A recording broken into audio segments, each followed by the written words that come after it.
안녕하세요. 코인크래프트입니다. 오늘은 정치와 화폐, 그 은밀한 연결고리에 대해 이야기해 보려 합니다. 우리는 종종 이해할 수 없는 장면을 목격하곤 합니다. 이미 성공한 기업가, 명성을 누리는 학자, 부러울 것이 없는 유명 인사들이 정치를 선택하는 모습입니다. 험난하고 때로는 추잡하기까지 한 이 세계에 왜 스스로 뛰어드는 걸까요? 그 끝엔 무엇이 있기 때문일까요? 돈일까요? 명예일까요? 아니요. 그들이 진정 원하는 것은 권력입니다. 그리고 그 권력의 정점에는 바로 화폐가 있습니다. 권력의 정점에 서는 순간 손에 넣을 수 있는 가장 강력한 도구는 법도 아니고 명성도 아닙니다. 바로 돈을 통제할 수 있는 힘입니다. 지금 당신의 지갑 속 현금, 은행 앱에 찍힌 숫자, 심지어 월급날 들어오는 급여조차도 정치 권력의 영향력 아래 놓여 있습니다. 그들은 화폐를 만들고 가치를 조정하며 그 흐름을 통제합니다. 세금이라는 이름으로, 경제 안정이라는 명분으로, 그리고 통화 정책이라는 거대한 명령어로 그들은 우리 삶 전체를 조용히 장악해 왔습니다.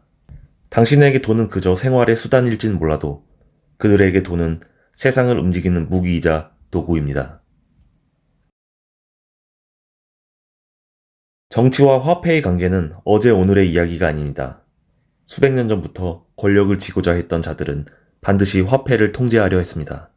그 시작은 바로 금과 은이었습니다. 인류 역사상 가장 오래된 화폐이자 국가의 약속 없이도 신뢰받을 수 있었던 진짜 돈. 금화와 은화는 그 자체로 가치가 있었고 누구도 그것을 임의로 찍어낼 수 없었기에 화폐는 비교적 권력으로부터 자유로웠습니다. 하지만 권력은 언제나 화폐를 소유하고 싶어 했습니다. 왕은 금화를 주조했고 국가는 금고를 채웠으며 전쟁은 금을 차지하기 위해 일어났습니다. 그 금을 가장 먼저 체계한 나라는 19세기 영국이었습니다. 영국은 근본위제를 도입했고 그 결과 파운드는 세계 기축통화의 자리에 오릅니다. 그러나 20세기 그 주도권은 미국으로 넘어갑니다. 미국 달러는 금에 고정되어 있었고 세계는 더 이상 금이 아닌 달러를 신뢰하기 시작했습니다. 하지만 그 믿음도 오래가지 않았습니다. 1971년 미국 대통령 리처드 닉슨. 그는 전 세계를 향해 충격적인 선언을 합니다. 이제부터 달러는 더 이상 금으로 바꿔주지 않겠습니다. 그날 근본위제는 공식적으로 붕괴되었고 돈은 금에서 완전히 분리되었습니다. 이제 돈은 실물이 아닌 국가의 약속, 곧 정치의 힘으로만 뒷받침되는 존재가 된 것입니다. 그 순간부터 화폐는 완전히 권력의 손에 들어갔습니다. 이제 국가는 마음대로 돈을 만들 수 있게 되었고 사람들은 더 이상 금을 요구할 수 없게 되었습니다. 돈은 단순한 경제적 수단을 넘어서 정치의 가장 강력한 무기로 바뀌었습니다. 권력자들은 깨달았습니다. 군대보다, 법보다 사람들의 지갑을 움직이는 것이 훨씬 효과적인 지배 순환이라는 것을. 그래서 정치인들은 절대 화폐를 놓지 않으려고 합니다. 왜냐하면 돈을 통제한다는 것, 그것이야말로 세상을 움직이는 진짜 권력이기 때문입니다. 이제 정치인들은 화폐를 다루는 더 정교한 방법을 터득했습니다. 그 무기의 이름은 중앙은행과 통화정책. 표면적으로 중앙은행은 정치로부터 독립적이라 말하지만 현실에서는 언제나 정치와 맞닿아 있습니다.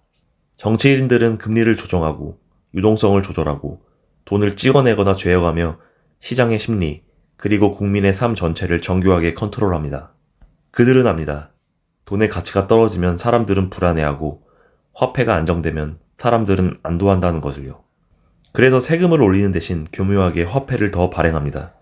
표면적으로 아무 일도 없는 듯 보이지만 그 순간 당신의 자산은 조용히 조금씩 가치가 줄어들고 있습니다.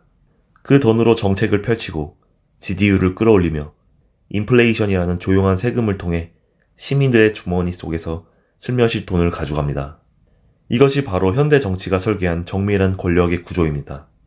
화폐는 이젠 단지 경제의 도구가 아니라 정치의 무기이며 심리를 조작하는 장치입니다. 그리고 우리는 마침내 이 질문을 던져야만 합니다. 정말로 우리의 돈을 움직이는 자는 누구인가?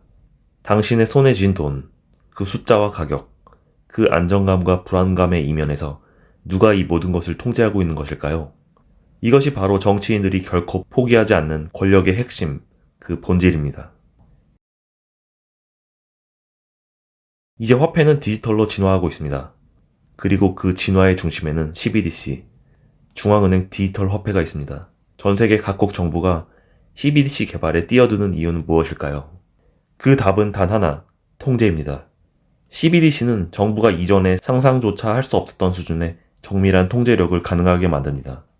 특정 계좌를 즉시 동결하고 자금을 어디에 얼마만큼 쓸 수 있을지 제한하며 사용 기한이 지나면 사라지는 돈까지 이 모든 것이 기술적으로 가능해집니다. CBDC는 모든 거래를 실시간으로 추적하고 분석할 수 있는 인프라를 구축합니다. 프라이버시의 종말, 그리고 재정적 자유의 축소. 정부는 편리함이라는 명분으로 사람들의 삶을 더 깊이 들여다보고 조용히, 그러나 확실히 자유를 가져갈 수 있습니다. 기술은 더 많은 자유를 줄 수도 있고 더 깊이 감시를 가능하게 만들 수도 있습니다. 이제는 우리는 묻지 않을 수 없습니다. 디지털 시대의 정치와 권력, 그 끝은 과연 어디로 향하고 있는가? 화폐가 권력의 핵심이 된 시대, 그 중심의 바깥에서 전혀 다른 실험이 조용히 시작되었습니다. 그 이름은 바로 비트코인.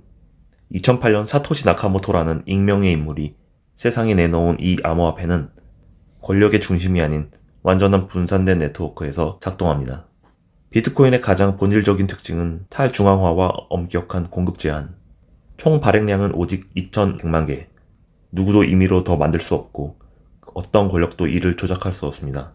이것이 바로 정치인들과 정부가 비트코인을 두려워하는 이유입니다. 그들이 지닌 화폐 통제력은 비트코인 세계에서는 무력하기 때문입니다. 비트코인에는 중앙은행도, 은행도, 정부도 필요 없습니다. 거래의 진실성과 신뢰를 보증하는 것은 수많은 컴퓨터가 연결된 글로벌 블록체인 네트워크입니다. 게다가 비트코인은 완전히 투명한 공개 장부를 기반으로 작동합니다. 모든 거래는 기록되고 누구나 열람할 수 있으며 비밀스러운 조작이나 은폐는 불가능합니다. 비트코인은 국가가 통제할 수 없는 화폐입니다. 그리고 그것은 기존 권력의 질서를 넘어서는 새로운 금융 구조를 의미합니다. 그래서 충돌은 피할 수 없습니다. 정부는 비트코인을 규제하고 통제하려 하지만 블록체인은 물리적 국경도 법률도 초월합니다. 이 거대한 네트워크를 멈추려면 지구 곳곳에 흩어진 수많은 컴퓨터를 동시에 꺼야만 합니다. 그렇기에 일부 국가는 비트코인을 위협으로 간주하고 강력히 규제하지만 또 다른 국가는 새로운 기회로 받아들이고 수용하기 시작했습니다. 비트코인은 이제 단순한 기술을 넘어 정치적 권력 구조 자체를 흔드는 존재가 되었습니다. 그리고 지금 우리는 더 명확한 질문을 마주하게 됩니다. 비트코인은 정말로 국가 권력과 중앙화된 화폐 시스템에 도전할 수 있을까? 이 새로운 화폐는 우리에게 더 많은 자유를 줄 것인가? 아니면 또 다른 위협이 될 것인가? 우리는 이 실험의 결과를 머지않아 직접 목격하게 될 것입니다. 지금까지 우리는 화폐와 정치의 깊은 연결고리를 따라가 봤습니다. 돈은 단지 경제의 도구가 아니었습니다. 그것은 세상을 움직이고 사람을 지배하며 권력을 유지하는 가장 강력한 수단이었습니다. 역사를 돌아보면 화폐의 주인은 끊임없이 바뀌어 왔습니다. 근본이제를 벗어난 뒤 국가는 스스로 화폐를 만들었고 이제는 디지털 시대의 화폐 전쟁이 시작되었습니다. 우리는 지금 완전히 새로운 화폐 시대의 문턱 앞에 서 있습니다. 앞으로 돈의 미래를 설계할 주체는 누구일까요? 국가와 중앙은행입니까? 아니면 전 세계 수많은 개인이 함께 만들어가는 분산된 블록체인 네트워크입니까? 이 질문에 대한 답은 미래의 정치, 경제, 그리고 우리 삶의 구조를 결정할 것입니다. 그래서 이제 다시 당신에게 묻겠습니다. 당신은 어떤 돈을 믿고 있습니까? 당신은 어떤 세계에서 살아가고 싶습니까? 이 선택은 누구도 대신해 줄 수 없습니다. 그리고 당신의 선택이 미래를 만듭니다. 감사합니다.